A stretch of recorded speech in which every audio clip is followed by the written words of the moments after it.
You put some D-men in your list today. Is there a conscious focus on that? Well, again, I think that when you get into that area, you look at how closely maybe there are in some of the separations on the different players that might be there in your range that you like. Certainly, again, not having a second-round pick and going to the third.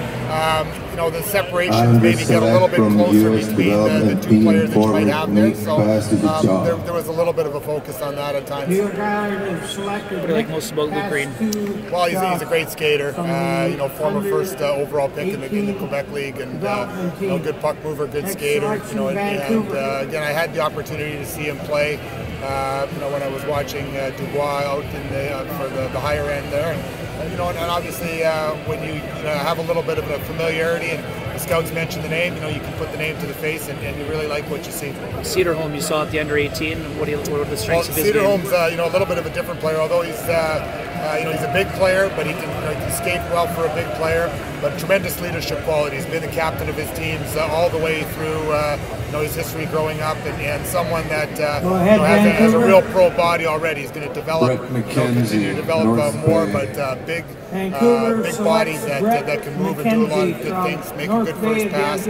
Maybe not going to be the flashiest guy, but has a lot of pro-ready aspects. What can you tell us about a Russian goalie? That seems a bit unusual.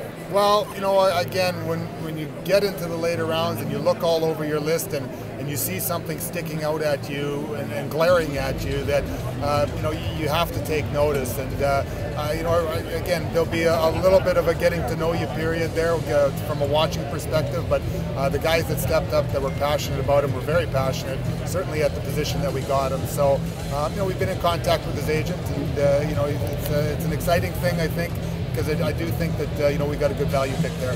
He was listed on the same team as Liney. Did he get any games in with Tapera, or was that the junior team? I don't know. And what about Stallard?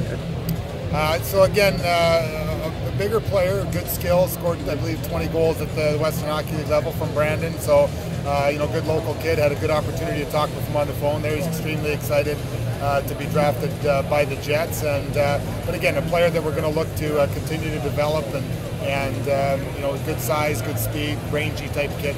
Much time to take a breath. The window is open.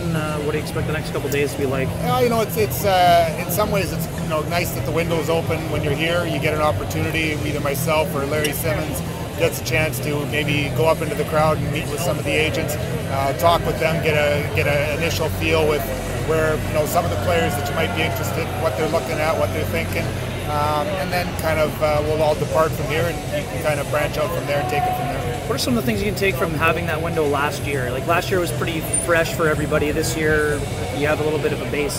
Again, I think there's goods and there's bads with it. I think there's certainly it's a mad race for a lot of people to talk, but in the same token, there's it'll sort itself out real quickly as to whether there's interest on both sides or not. And, I mean, the player has to have interest in wanting to hear. 1 minute, Boston. As well.